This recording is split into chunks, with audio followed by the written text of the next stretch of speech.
Hello, everyone.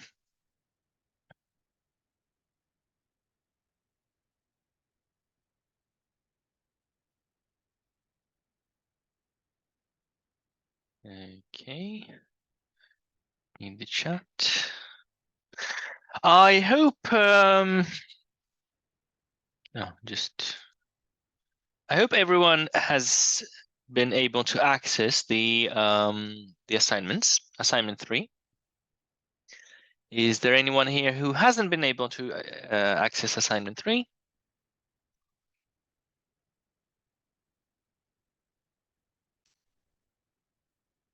Okay, so today we're going to talk about magnetism and magnetic fields. And once again, I will focus on the easier side today, I guess. And I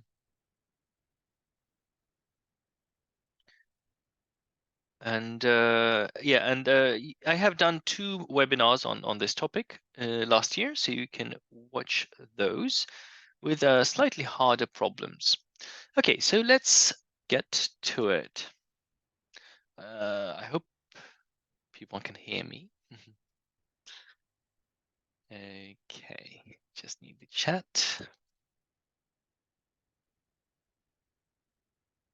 It's too much.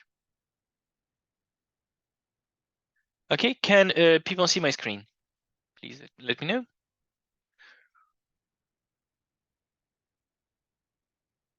Okay, and that answers the question, can you hear me as well? Perfect. Right, so magnetic fields. Magnetic fields, so it's an interesting thing because magnetism and electromagnetism are typically the hardest topic in physics GCSE and in physics A level and in physics IB and in physics whatever physics you take. The concepts are quite complicated. I think this is to do with the fact that everything has to be in 3D, right? Because you can't, with magnetism, you can't do it in 2D. It doesn't work in 2D. Everything is 3-dimensional, as we shall demonstrate. And the first thing I want to talk to you about is the vector product of vectors. Have you done vector product in school? Let me know. 1 or 0. 1 for yes, 0 for no. Okay, 1, 0. Okay, so a mixture. Right. So about half and half. So with vectors, we have the dot product, which is the scalar product, and a vector product. When you multiply 2 vectors by themselves, so multiply 2 vectors, sorry, the dot product, AB, the result is a scalar because it's the scalar product. So it's going to be modulus of A, modulus of B, multiplied by cosine theta. So yeah, it is a scalar quantity. When you do vector product or cross product of 2 vectors, then it's this. It's going to be A multiplied by B multiplied by sine theta. This is the magnitude. This is the magnitude of the result, and multiplied by n RHR. Okay.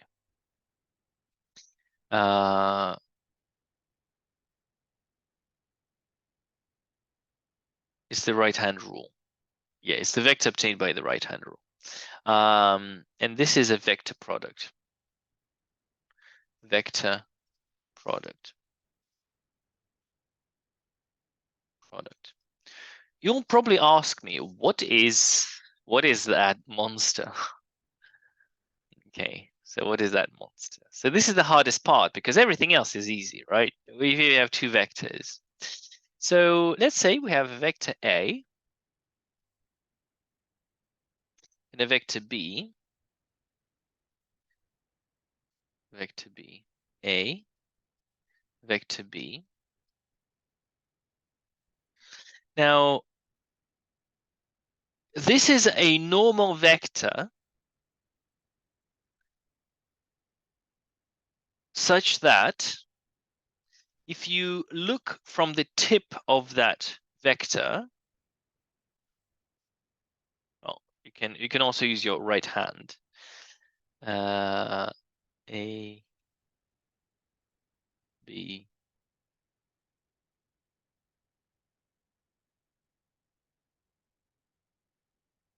No, sorry, that's the wrong one, wrong way round.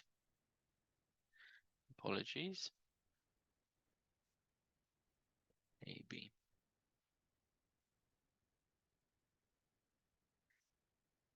The normal vector is perpendicular to both A and B. It's like this. It is a unit vector. The hat means it's a unit vector. And if you, well, how I learned it, if you look from the tip of the n vector, if you look from the top, the A should turn anticlockwise to B. A should turn anticlockwise to B, anticlockwise to B. This is called a right-hand side triplet. You could also use your right hand. The thumb is the normal vector. The first finger is A, and the second finger is B.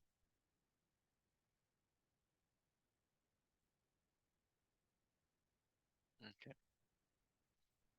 Let's have a look. Right.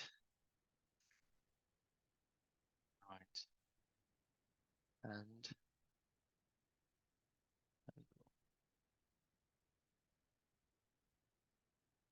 yeah, here it is. Very nice.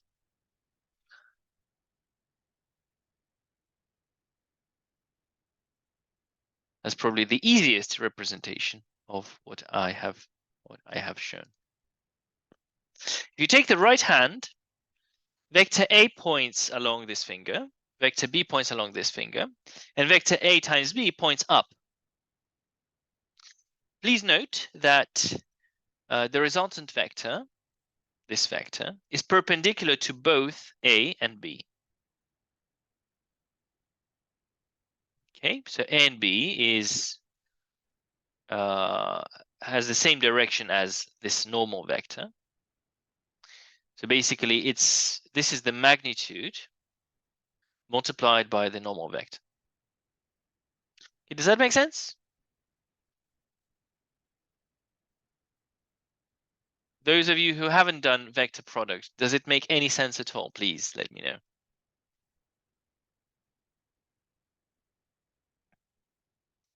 Okay. Jasmine. All right. And Muthoni?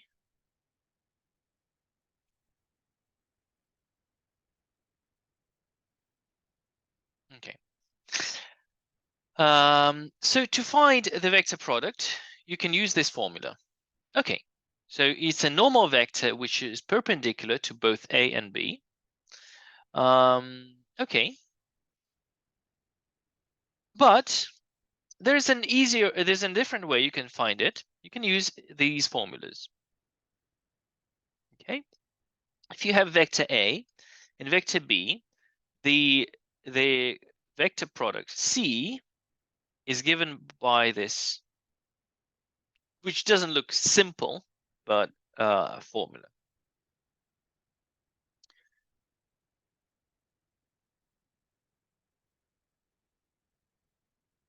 Okay, so well, we can do this.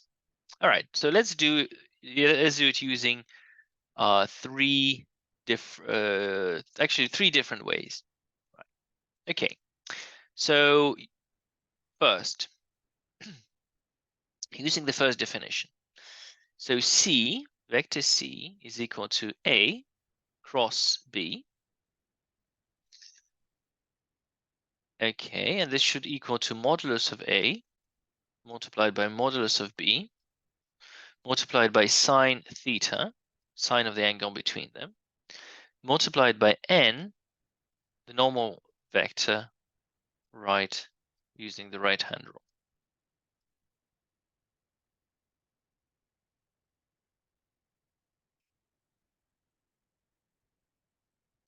Okay. Well, this is not going to be easy, okay? Because this definition is harder than the second one, honestly. If you're trying to do it, trying to do it using coordinates. So first we find the modulus of a. Modulus of a is square root of 2 squared plus 0 squared plus 1 squared. And that gives you square root of 5. Modulus of b is going to be 1 squared plus 1 squared plus 4 squared, which is square root of 18, which is 3 square root of 2, I believe. 1 plus 1 plus 16. Yeah, 3 square root of 2. Sine theta. Well, to find the angle, we use the formula for cos theta. Cosine of the angle between two vectors is equal to the dot product of these two vectors divided by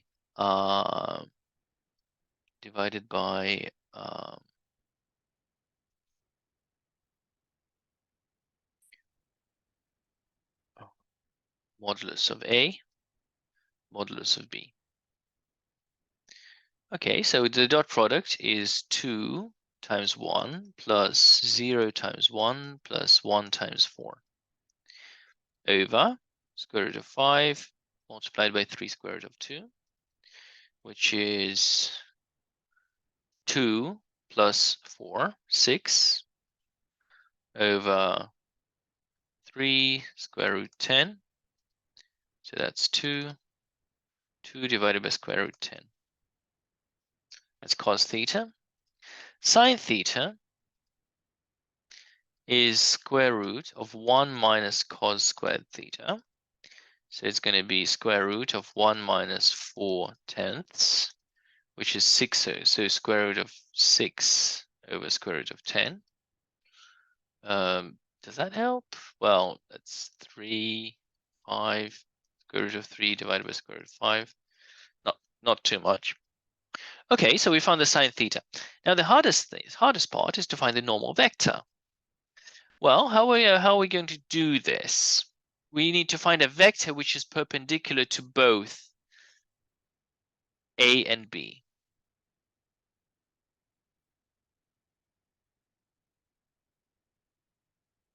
And that it makes a right-hand triplet. Is there a proof for what? Sorry, for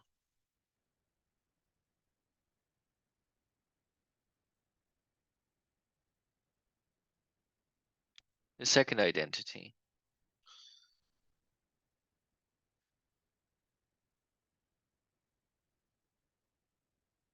It's a good question.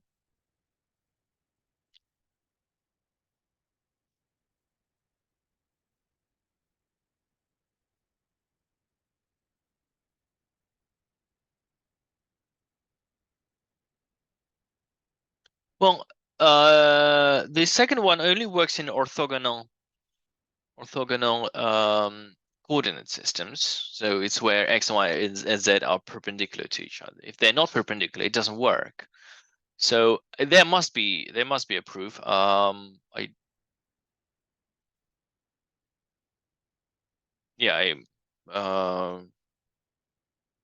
can't remember it from off the top of my head. Okay, thank you. Computing section. So we found sine theta. So now we just need to deal with n. So yes. So let's say n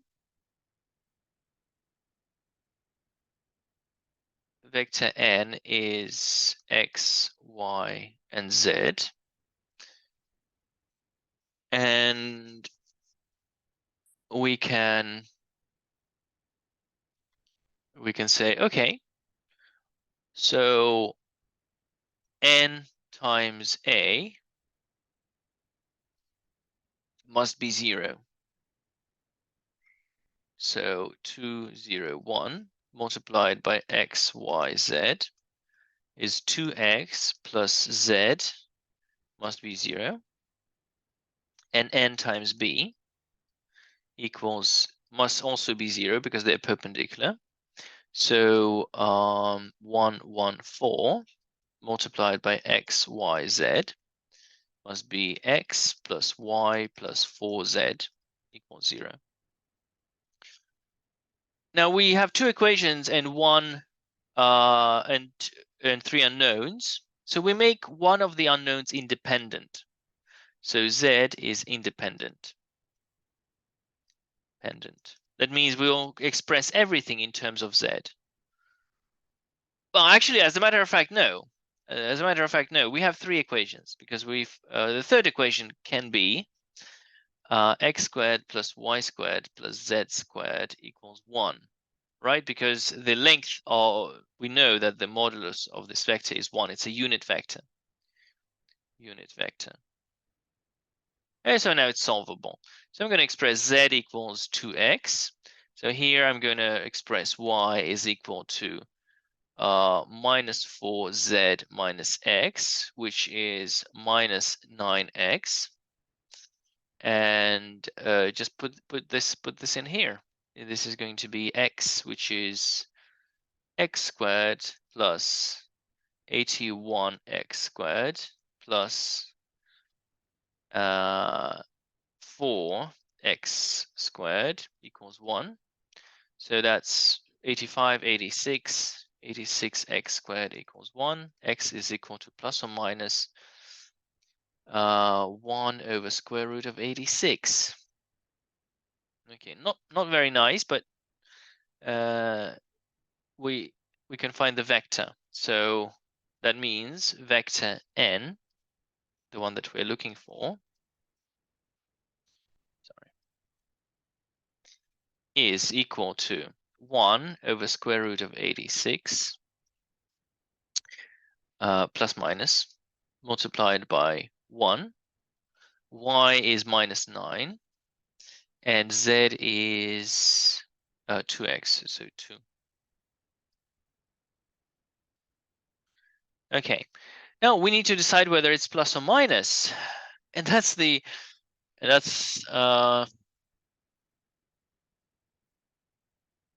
a tough one. We need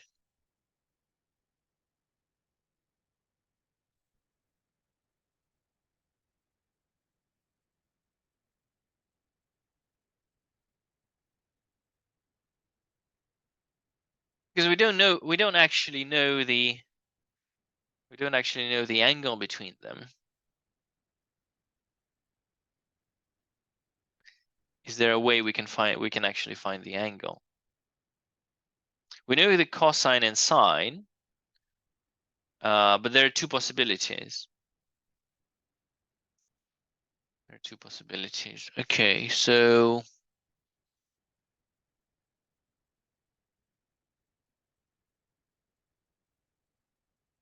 well, I say they draw them. Why not? Okay, let's. I mean, I'm trying to find the least painful way of doing it.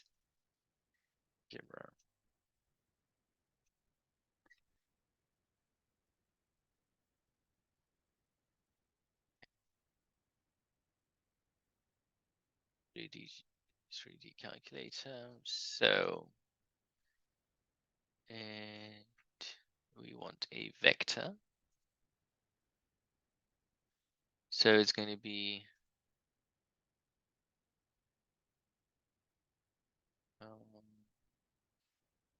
the vector is 2, 0, 1. 2, 0, 1.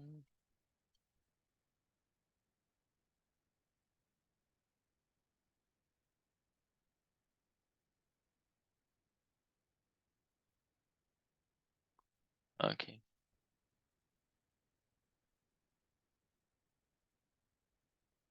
2, 0, 1. Okay. And the second vector is 1, 1, 4.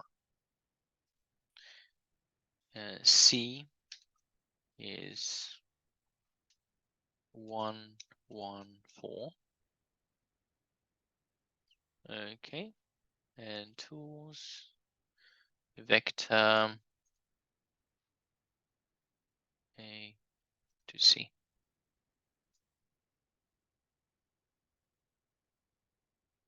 Okay. So we need a vector using the right-hand rule. We need a vector pointing that way. Pointing that way. So in the negative direction along the y-axis. It's going to be definitely going to go this way, right? Because if you take your right hand, your first finger is B, the second finger is C, so the thumb must be pointing that way. So let's try, and so it must be plus. It must be plus 1 over root 86. So 1 minus 9, 2. I'll show you. 1 minus 9, 2. So let's call it n is equal to 1 minus 9, 2. And I draw another vector. Okay, so this fits, right? My vector is I need to divide the length of my vector by square root of 86, of course. But yeah, it fits the right hand. Okay, does everyone understand what I'm talking about? Do you understand what I mean?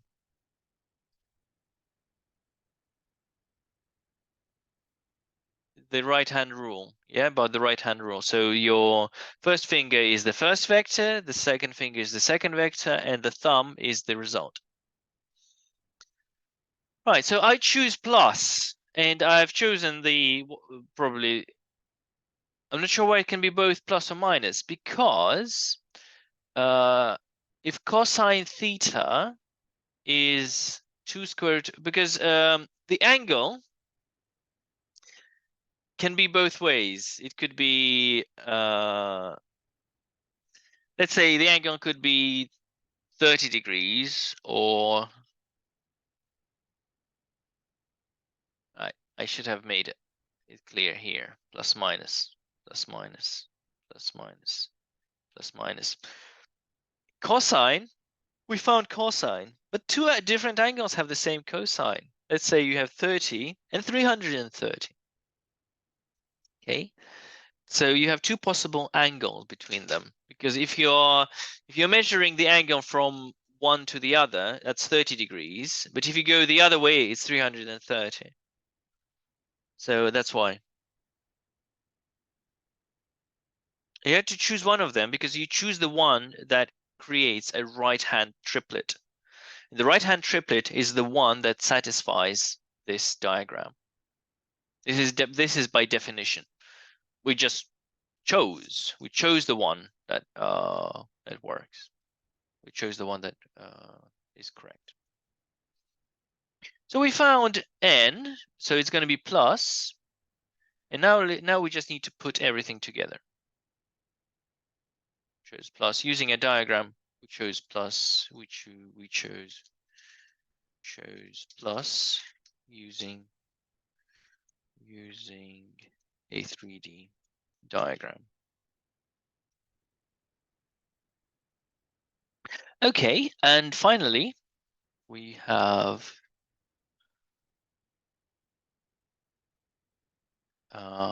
A multiplied by cross B is equal to modulus of A, so square root of 5, 3 square root of 2, sine theta, so it's going to be square root of 3 over square root 5. And there is going to be multiplied by the normal vector. The normal vector is 1 over root 86 multiplied by 1 minus 9, 2. And once we simplify this, 86 divided by 2, that's 43. 43. So it's 3 square root 3 divided by square root 43. 1 minus 9, 2.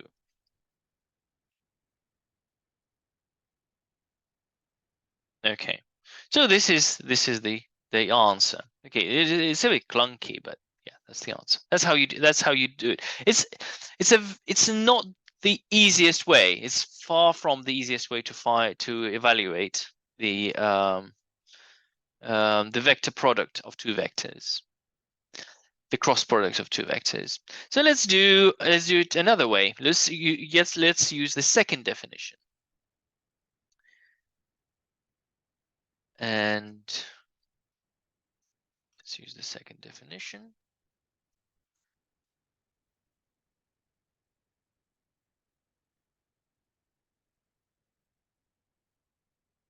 Right, so we have A, which is 2, 0, 1, B, which is 1, 1, 4, and C. Okay, so CX is AY, BZ, AY, so AY, which is 0. Okay, AY, BZ minus BY, AZ. So AY is 0, BZ is 4, minus BY is 1 times AZ is 1, CY, so this is minus 1. CY is AZBX, AZ, so A is 2. Oh, sorry, AZ 1 multiplied by B. Okay, let's write it out. AZ BX minus BZ AX, which is AZ, which is 1 multiplied by 1 minus 4 multiplied by 2, which is 1 minus 8 minus 7. Not even close. I'm beginning to get worried. C and CZ is AX BY minus BX AY, which is AX, which is 2 multiplied by 1 minus 1 multiplied by 0, which is 2. Okay, so C should be minus 1 minus 7, 2, which is very strange. Have I messed up somewhere? I've got 1 minus 7, 2, and here I got 1 minus 9, 2. I think this, okay, there's a third method. Let's use the third method. Method 3. Method 3, which actually is a consequence of method 2. Okay, so if you have vector A, which is AX, AY, AZ, and you have vector B, which is BX, BY, BZ, then A multiplied by B is equal to the modulus, or not the modulus, sorry, the determinant of a 3 by 3 matrix that looks like this. I, J, K, And here you have AX, AY, AZ, BX, BY, BZ. Have you studied? Oh, okay, Bratham, yes. Yeah, so exactly. So do you know how to find the determinant of a matrix? Of a 3x3 matrix? Okay. All right. So, well, you can look it up. It's quite straightforward. There's a formula, and you just follow the formula. So I'm going to use my interpretation of the.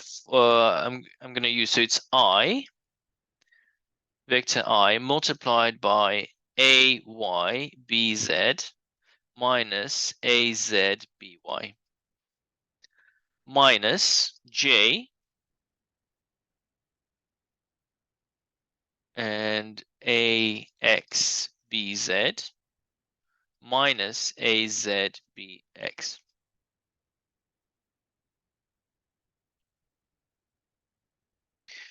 And plus K multiplied by AX BY minus AY BX.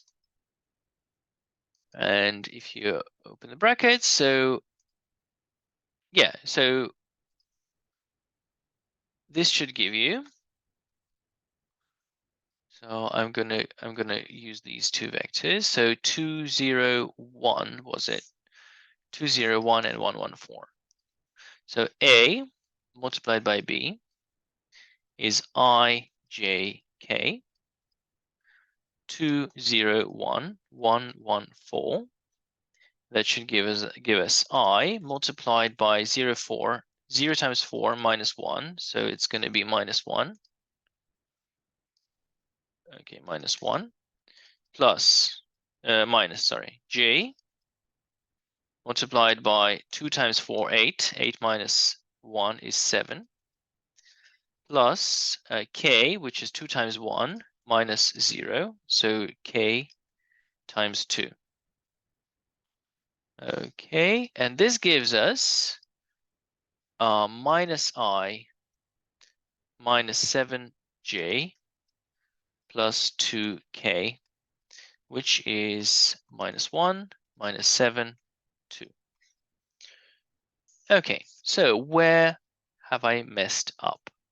So obviously the answer is the same as this one. So I have checked. So the second method is correct. The first method was incorrect. So let's see. 5. So 4 plus 1 first square root 5. 1 plus 1, that's 2, plus 16, that's 18. So let's just write square root of 18 for now. It might make more sense. Cosine. We multiply them together. So that's 2 times 1, 2 plus 4. 2 plus 4 is 6. Okay.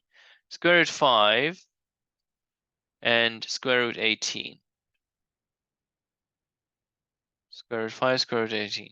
18 is 9 times 2, so 3. So 6 over 3 root 10, 2 root 10. 6, square root 6. Square root 6, square root 10. Well, I'm just going to write it square root 6, square root 10. That should, yes. I don't see a problem with that. So it's going to be square root 5, 3 square root 2.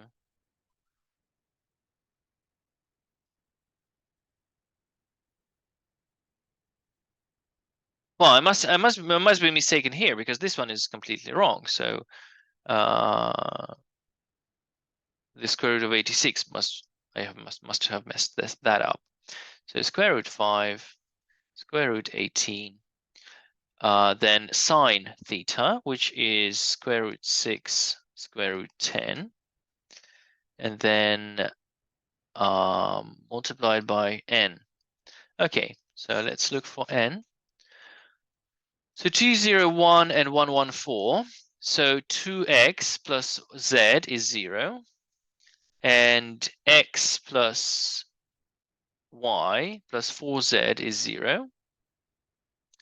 And when z equals minus 2x, all right. Z is minus 2x. Okay, I see. Right, so x, y is minus 4z minus x, which is probably 7, I'm guessing. So that's going to be minus 4z is going to be 8x minus x, which is 7x. Thank you. Right, so z is minus 2x, and then you have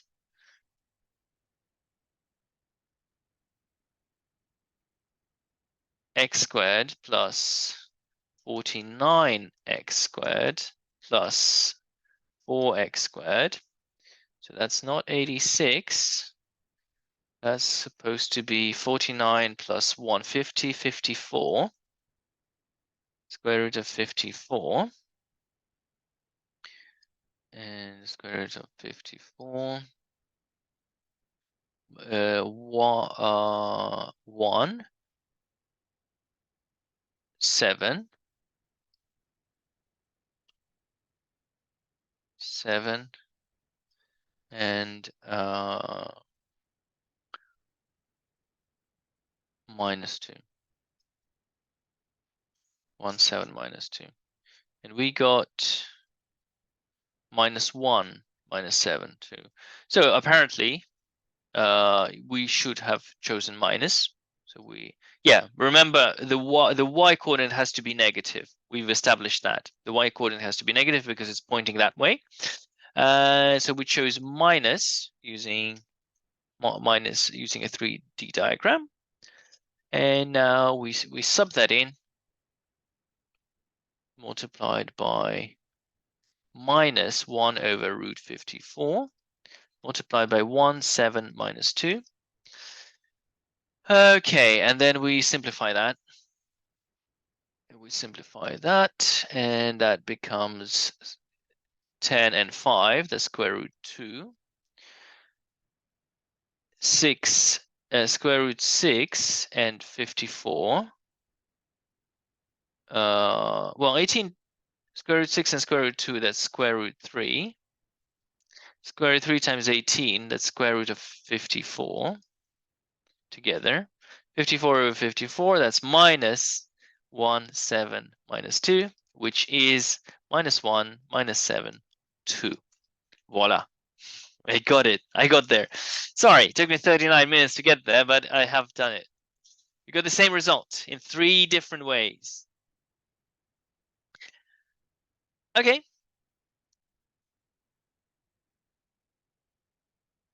Why the vector product is super important in magnetism. For example, one of the first forces that you learn is QVB. It's the force on a particle in an electric field. So if a particle moves through if a particle moves through a magnetic field, it experiences a force. And as a matter of fact, that force is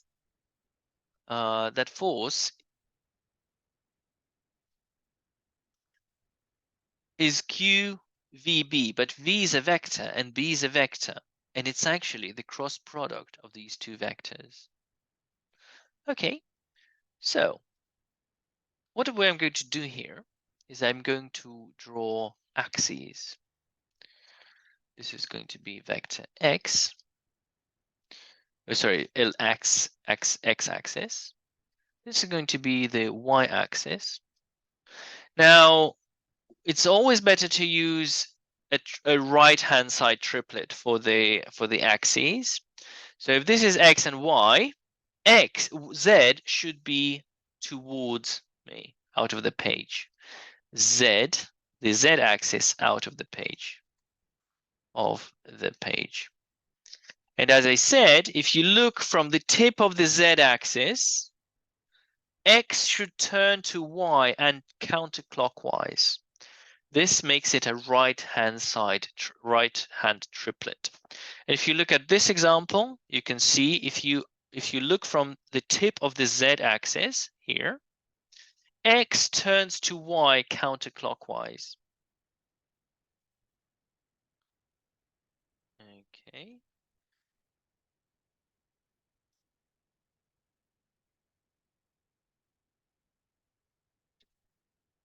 Sure.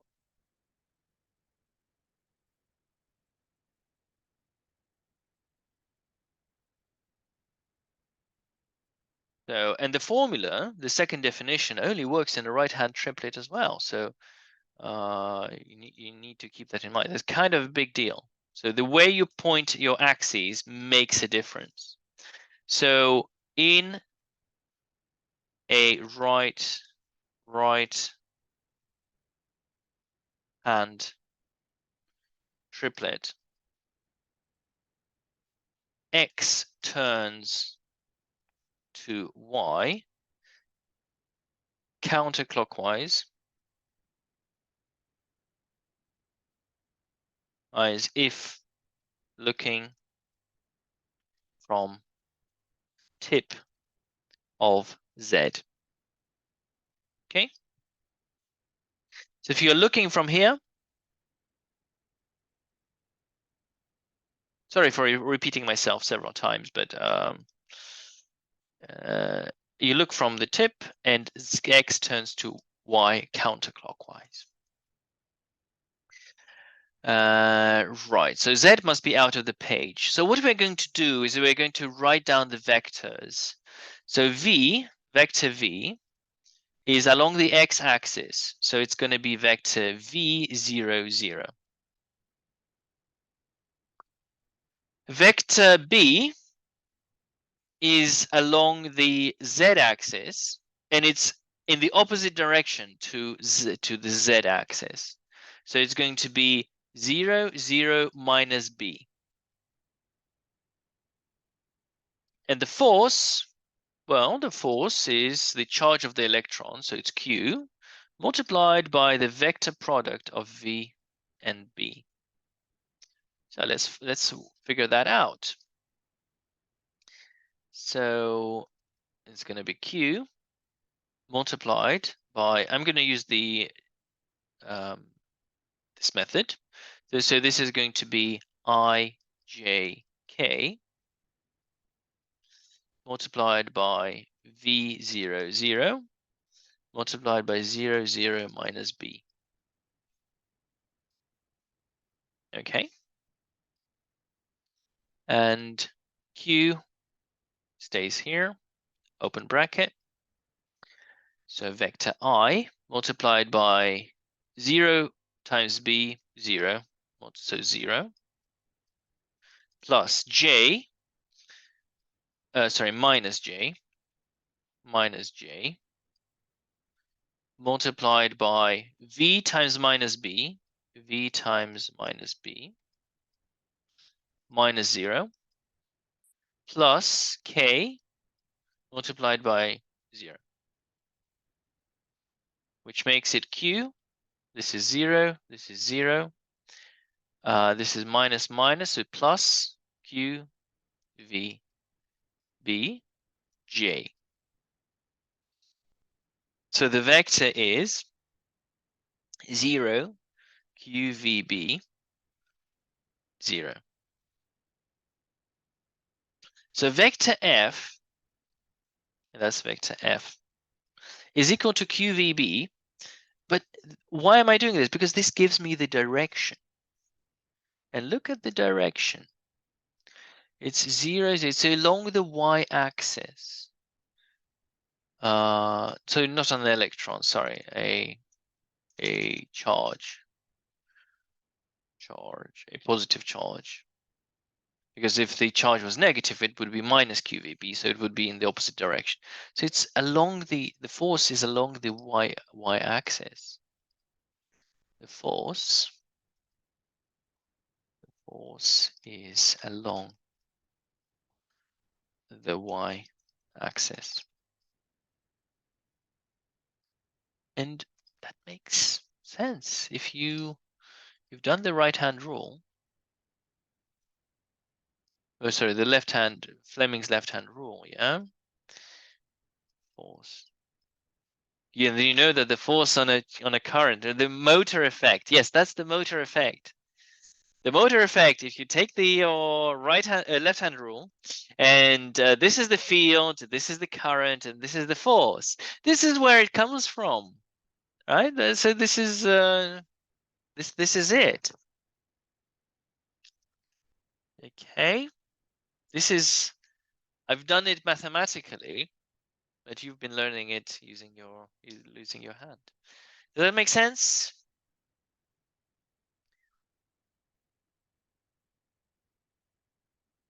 Do you understand on a scale of 0 to 10, please?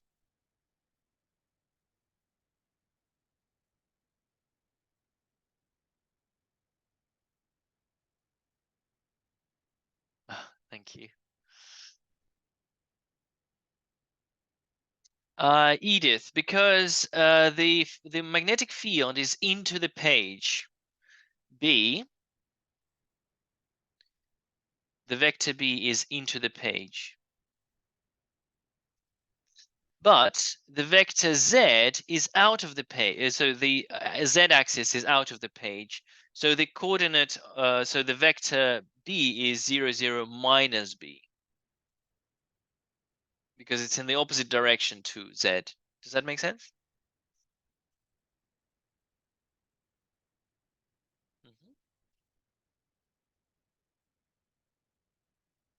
Okay. The Hall effect. The Hall effect is a phenomenon. So let's say you have a magnetic field. You have a magnetic field.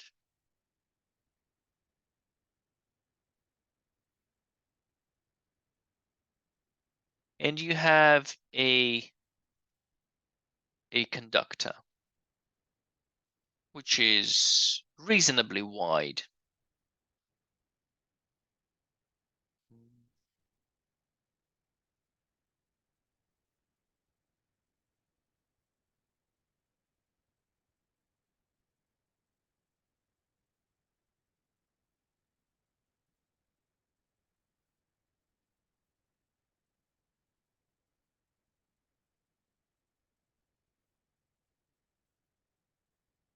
So this is a current carrying conductor. So in the conductor, we have a current flowing that way. So you could say positively charged particles flow from left.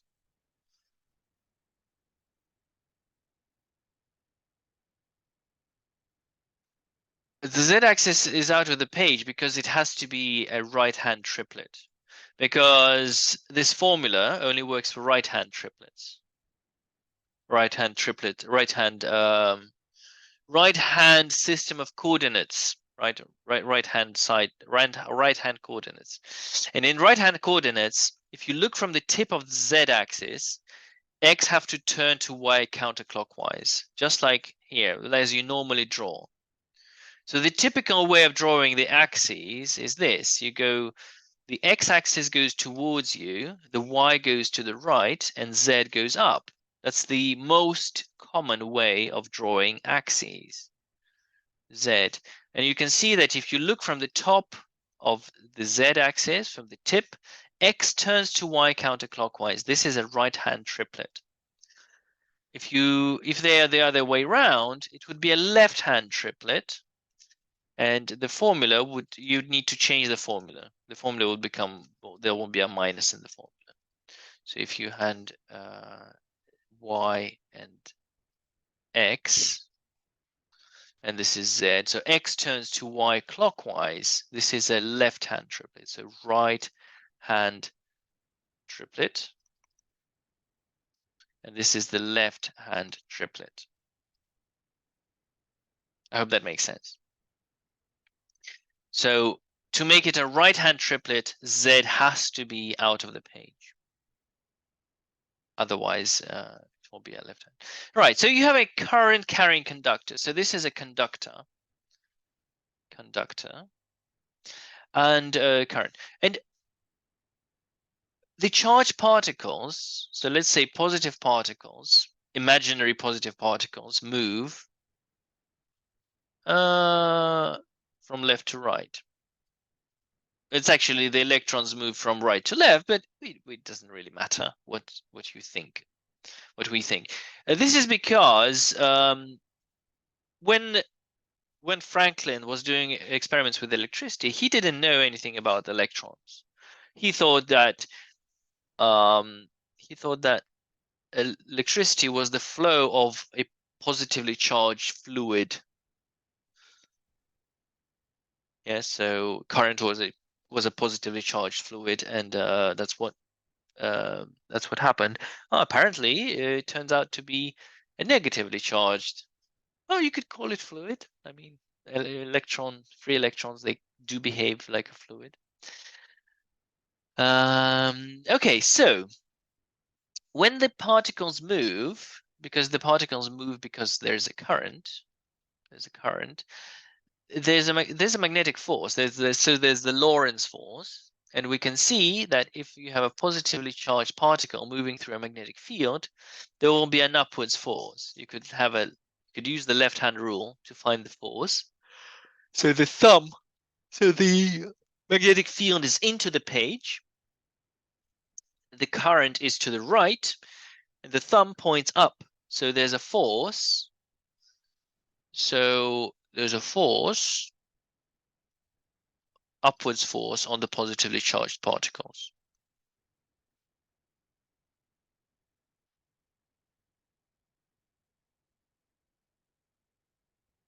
And this causes the positive particles to gather together on the top of the conductor. So the top of the conductor becomes positively charged.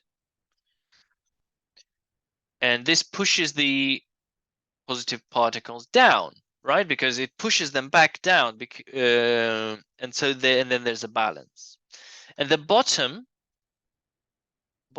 part of the conductor becomes negatively charged.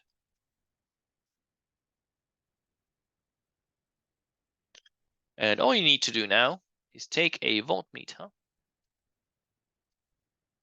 and connect it to either end, which will measure a voltage, which is called the Hall voltage.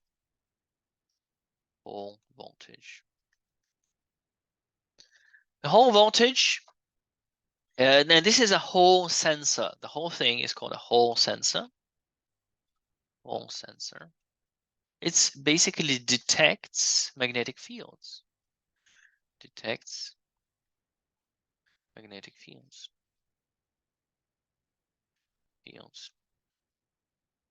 So let's say you have, if the distance between if the width of the plate is d, then the force is equal to the electric field multiplied by Q.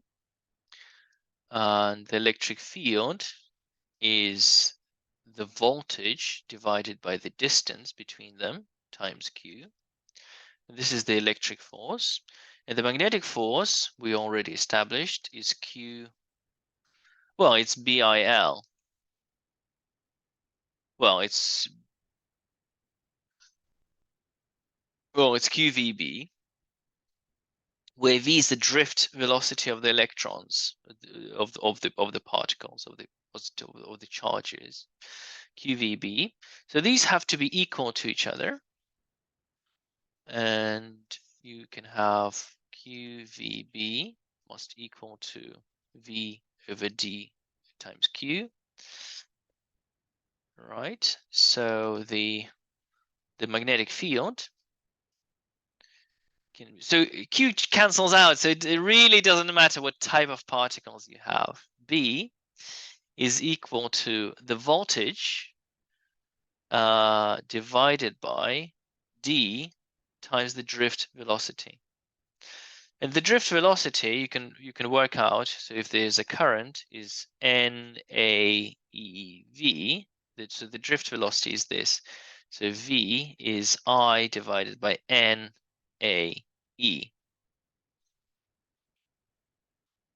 All right. So the magnetic field is the voltage, is the Hall voltage, divided by the width, D is the width of the plate, times the cross-sectional area, multiplied by the volume, is a number of electrons per unit volume, times the charge of one electron. So this is a method of measuring the magnetic field. Okay, so field detector, field meter. So let's see. Faraday.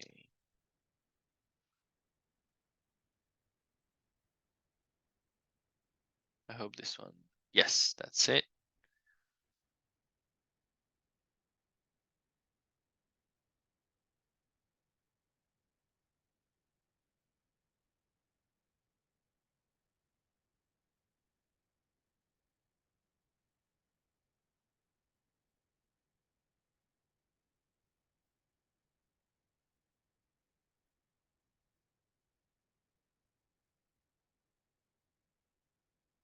Okay, so you take an electromagnet, a field meter.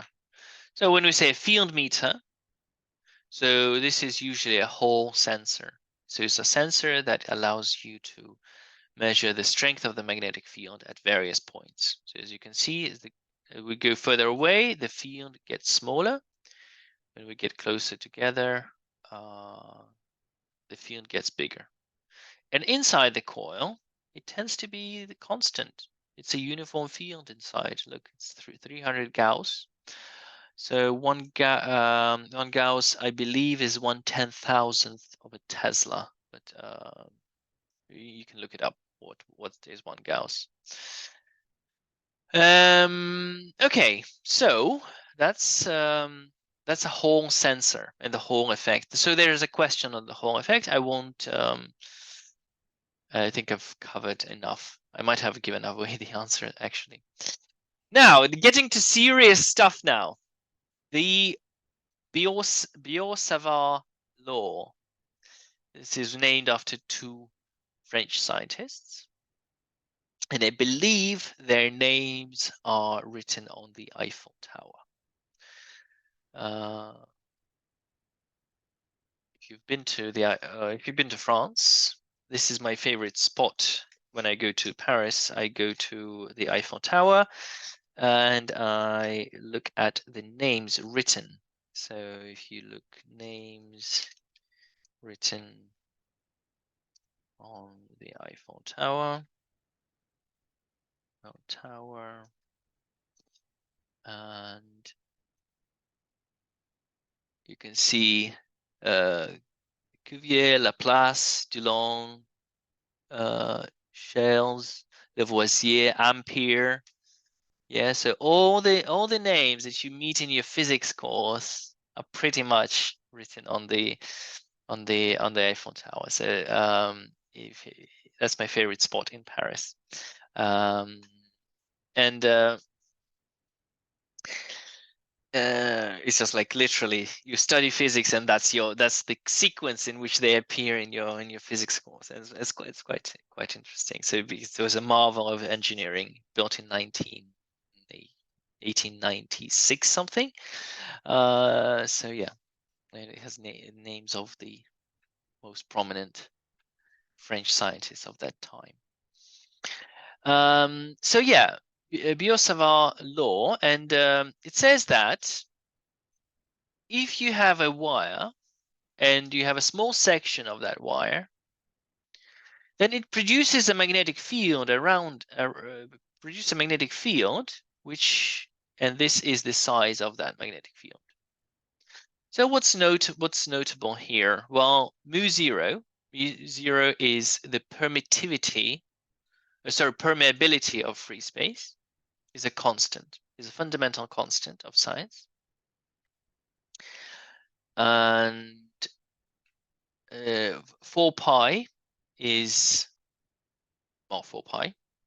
I is the current in the wire. dl is the length of that wire, and it is a vector pointing in the direction of the current. And r is the vector to the point of interest where you want to find the magnetic field. And over r squared, well, that's just the distance. So it's an inverse square law as well. Okay, so the current, well, the current is a vector technically. So here we just we say, you could say current is a vector times dl, or current times dl. So it doesn't really matter which one we consider it to be a vector. Okay. We just say that as long as we're clear on our definition.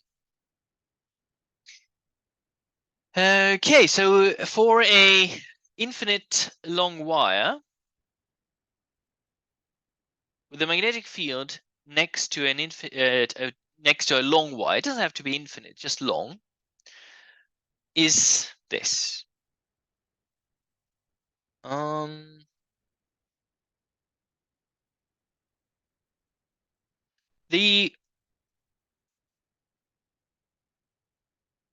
Would you like me to go through this?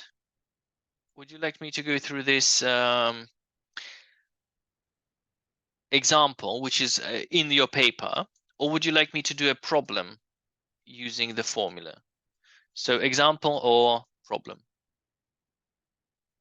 Please vote, because we might not have enough time for both. Derivation or problem? Example or problem?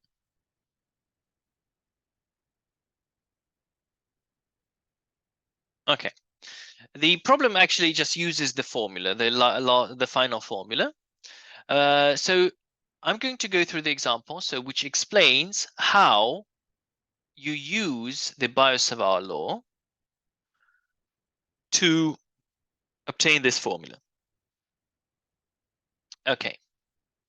So what do we have here? We have a long wire, and we take a small section of that wire. We take a small section of that wire. The length of that section is dl, or dx. And the current is this way.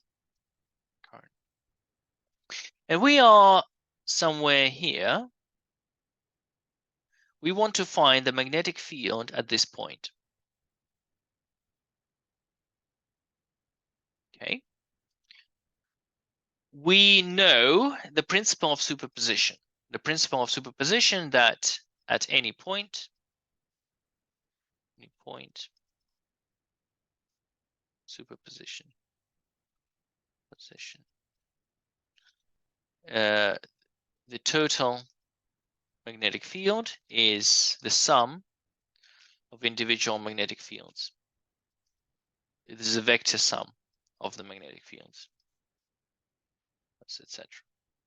So we can say that each small piece of wire produces its own magnetic field. So this produces a magnetic field, then this section produces a magnetic field, this section produces a magnetic field. All of them produce a magnetic field at that point. Okay. And so let's say this piece produces B1, this piece produces B2, B3, B4, etc. So we have the principle of superposition. We just need to add them all up. I'm going to delete that. Now we take the distance from this distance, and we'll call this R. Do we need to be a vector? Well, Why not? Okay, a vector. We also have this vector.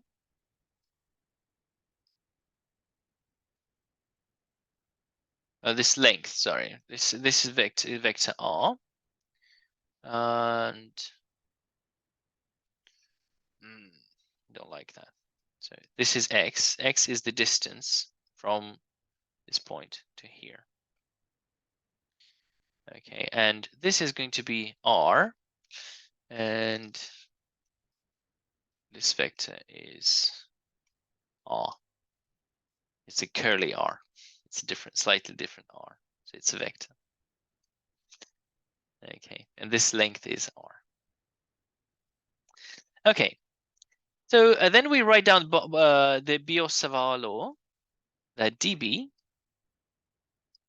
and magnetic field is a vector, is mu0 divided by 4 pi multiplied by the current multiplied by dl multiplied by the unit vector. So the hat means unit vector divided by r squared. Okay. Now dB is equal to mu0 divided by 4 pi. Now the current is I. There's no doubt about that. dl, well, dl is dx. But we have a vector product. So it's dx multiplied by, well, it's dl multiplied by r multiplied by sine theta 0, sine theta, which is sine theta, and the theta, so the dx dl is pointing that way, so the angle is theta. Okay, divided by r squared, and r squared, well, that's x squared plus r squared. That's the length of the vector. Oh no, so no square root, it just like this, x squared plus r squared. Right, because we need the r squared, this vector squared, using Pythagoras theorem is r squared plus x squared. Okay, now we can write it as mu0 divided by 4 pi multiplied by I. Now dl is dx, so it's dx multiplied by r, and this is 1 because it's by definition, it's the modulus of a unit vector. That's 1. And multiplied by sine theta. Sine theta, and this is pi minus theta. Sine theta is equal to sine pi minus theta. We know that formula from last year. And that's equal to r divided by square root of x squared plus r squared. Okay, so this is going to be 1 is going to be r divided by x squared plus r squared multiplied by square root of x squared plus r squared. All right, simplify that. It's going to be mu0 divided by 4 pi multiplied by I multiplied by r multiplied by dx divided by x squared plus r squared to the power 3 over 2. Okay, finally. Now we know the direction of B because we know it's the right-hand screw rule. The direction is out of the page.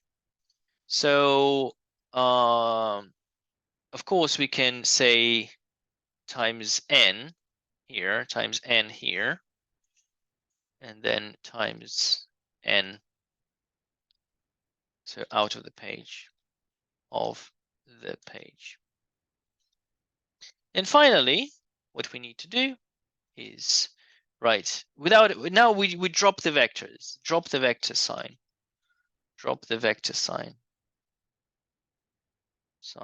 because, yeah, so dB is equal to mu 0 4 pi I r multiplied by dx over x squared plus r squared to the power 3 over 2. And now we integrate that. And we integrate this from 0 to b, because b is the total. B is the total magnetic field. And x goes from minus infinity to plus infinity. Okay, let's have a look. So this is going to be b is equal to, all the constants come out, mu 0 I r divided by 4 pi multiplied. Now we need to integrate that. How do we do that?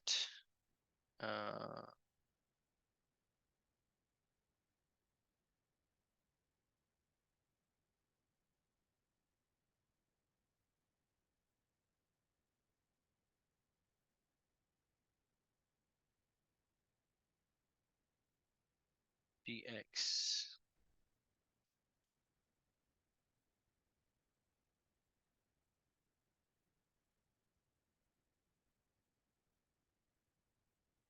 Substitution, I guess. X.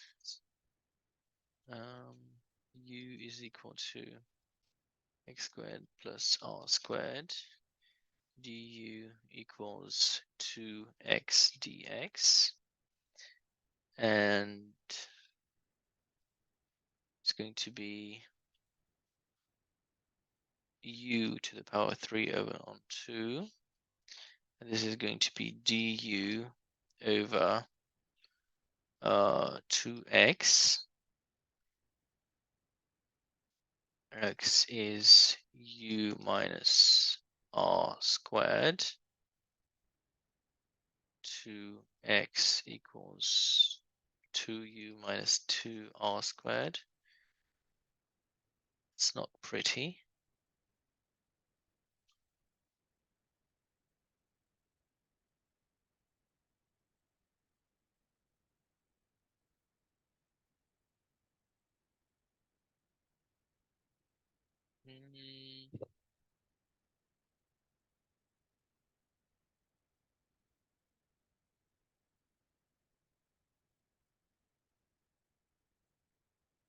It's as if I'm missing an x somewhere.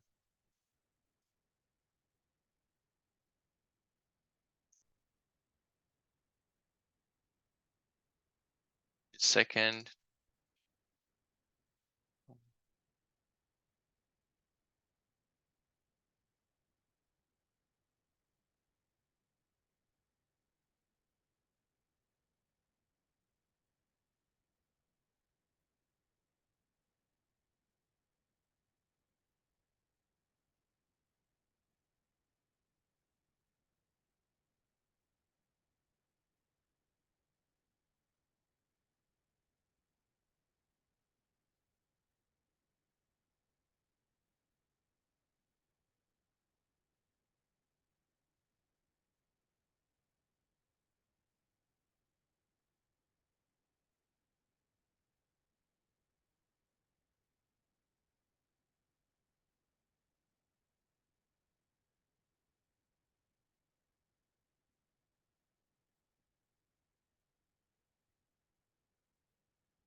All right. So Wolfram Alpha helps me with this integral, and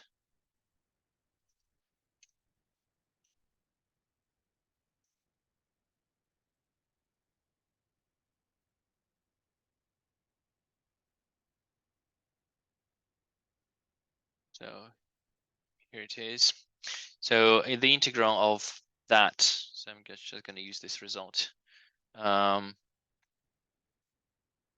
some reason, I just can't work out the integral by myself.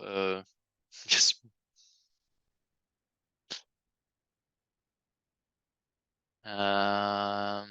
okay, so I'm going to use that result. So I'm taking mu equals mu0 divided by 4 pi multiplied by IR, and then square brackets, and it's going to be x divided by r squared square root r squared plus x squared between minus infinity and plus infinity. Okay. So what I'm going to do is minus infinity and plus infinity. So I'm going to divide top and bottom by x by no, I'm going to take x. I'm going to take x out here. It's going to be from the bottom. So it's mu0 IR divided by 4 pi. And here it's going to be x r squared. Now, if I take square root of x squared, that's an important thing. It's modulus x. Open bracket. It's going to be r squared divided by x squared plus 1. And this is from minus infinity to plus infinity. Okay. So from minus infinity, from when you substitute plus infinity, this is going to be plus 1. So this cancels out to plus 1. It's going to be plus mu0 mu0 r over 4 pi. When you substitute plus infinity, there's going to be 1. This is going to be 1 because r squared over infinity is 0. 0 plus 1 is 1. So 1 times 1 times r squared. So 1 over r squared. Minus, and then now you substitute minus infinity. So minus infinity, this becomes 0. So, but what x divided by modulus x at minus infinity becomes minus 1. You think about it, yes? So x divided by modulus x tends to minus 1 as x tends to infinity. And this becomes minus 1 over r squared. Okay, I got there in the end. And here, I just need to work out how to take that integral. It's a very nasty one, but maybe I'm just not seeing something. It's going to be 2 over r squared. So 2 and 4 cancel. That's 2. R and R cancel. And we got mu0 I divided by 2 pi r, which I believe to be correct. Where is it? Mu0 I divided by 2 pi r. Amazing. Okay, I love it. I'm actually excited. So this gives you a magnetic field, a distance r from the wire, from a long wire. The magnetic field, distance r from the wire. So conclusion. If you have a long wire with current I, and you're at a point which is r, distance r away, the magnetic field, well, technically it's magnetic flux density, field, r away from a long wire is B equals mu0 I divided by 2 pi r. rope. Two long wires are 40 centimeters apart. One is carrying 2 amps, the other is 3 amps. Find the force between the wires. So why would there be a force? Well, you have two long wires, and there's a current flowing in one of them. It produces a magnetic field. The first wire produces a magnetic field around it. And the second wire is in that field. Okay? The second wire is in that field. Therefore, there's a magnetic force acting on it, the motor effect. Motor effect says that if you have a current carrying wire in a magnetic field, it experiences a force. All right, so I'm going to draw this, but from a different perspective. I'm going to draw this like this. So I have a current I1, which is 2 amps, and another current I2 equals 3 amps. For simplicity, we assume that they're in the same direction. Okay. And they are 40 centimeters apart, so 0.4 meters apart. 0.4 meters apart. So the first wire produces a magnetic field around it.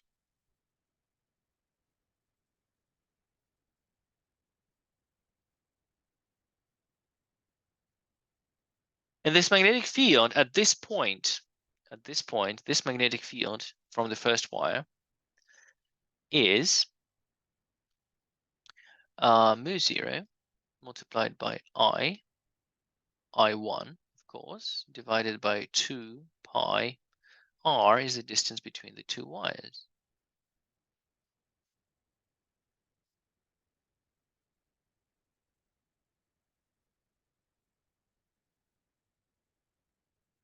Oh, okay. So when I say long wires, they're infinitely long, so the force is going to be infinitely large, of course. The total force.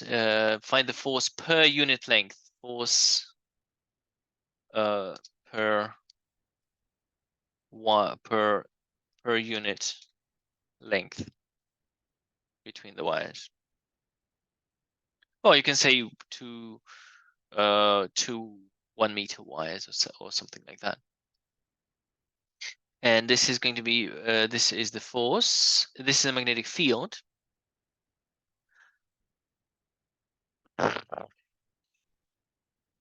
This is the magnetic field produced by the top wire at the place where the bottom wire is. So the bottom wire is placed in a magnetic field. And now we use the left-hand rule to determine the direction of the force. Now, the top wire so the field is to the right. First finger points to the right. Current goes into the page, so the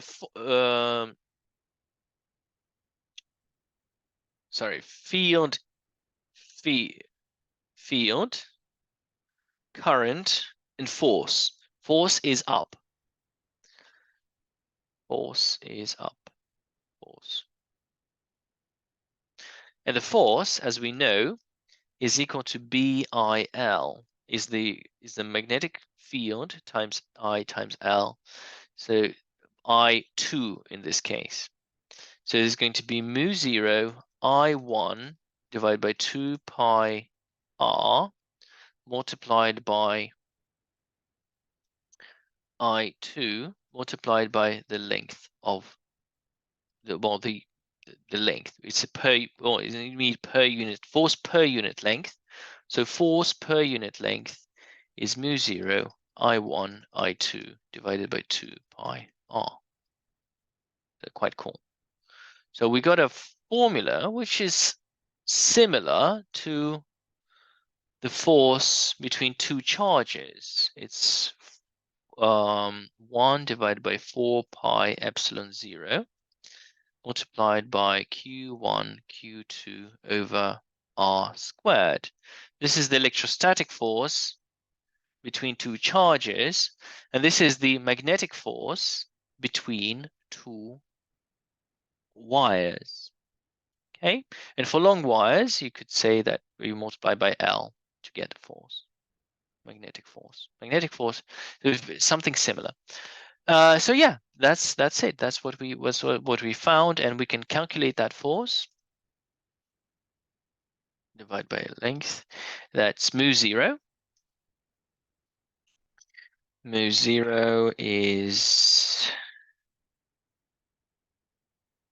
the constant 33. Constant 30.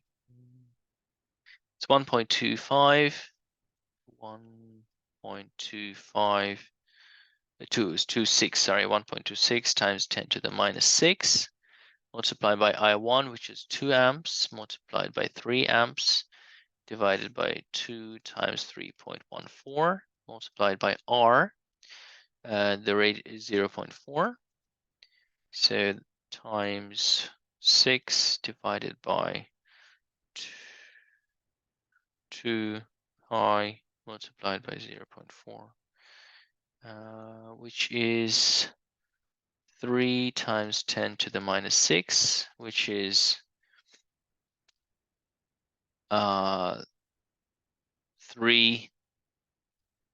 micronewtons per meter.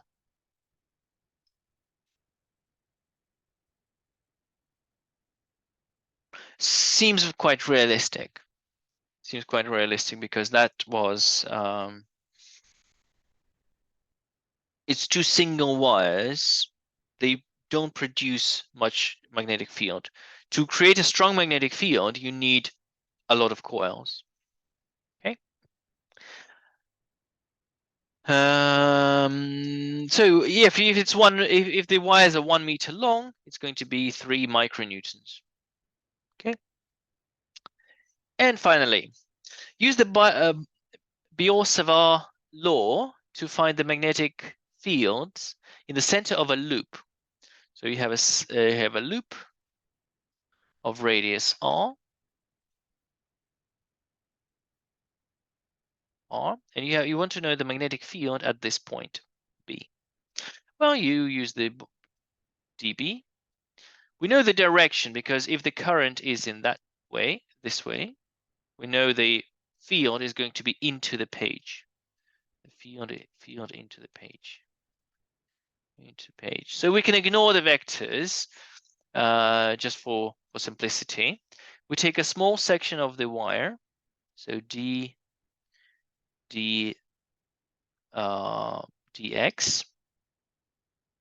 so it's going to be dB is IDL R I, sorry, mu 0 2 pi z 2 4 pi IDL R, so 4 pi IDL DL R, that's a unit vector divided by R squared. Okay, so we simplify that. It's mu 0 divided by 4 pi multiplied by I, current is current, there's nothing you can do about it, dl multiplied by R, that's a unit vector, and this vector R is always at right angle. So sine theta is 1. Sine 90 is 1. So times 1 and times sine 90, because the angle is 90 degrees, because between the current and the vector R. Right, divided by R squared. Oh, quite straightforward. So it's mu 0 divided by 4 pi multiplied by I over R squared multiplied by dl. Nice. And now we just integrate that. We don't need the vector. So we integrate that. So in the integral of dB from 0 to b, because b is the total, and the integral of mu 0 divided by 4 pi, these are all constants, r squared multiplied by dl. And L changes from 0 to 2 pi r, because that's the total length of the loop. And it's going to be mu 0 4 pi I over r squared multiplied by 2 pi r. So r cancels, pi cancels, 2 and 2. So it's going to be mu 0 I divided by 2 r. I believe this to be correct, and it is. That is the magnetic field in the center of a loop carrying a current I. So B. So it's like a solenoid, right? A solenoid just makes many, many, many loops. So B is mu 0 I divided by 2R. So this is quite cool. All right. That's it for today. I hope that was useful. And do watch my other webinars on the same topic if you want some harder stuff. Okay. Okay, then see you all next week. So next week I believe next week is going to be a guest lecture. So we're going to have some lectures by guest lecturers in the near future. So yeah. So see you all next week.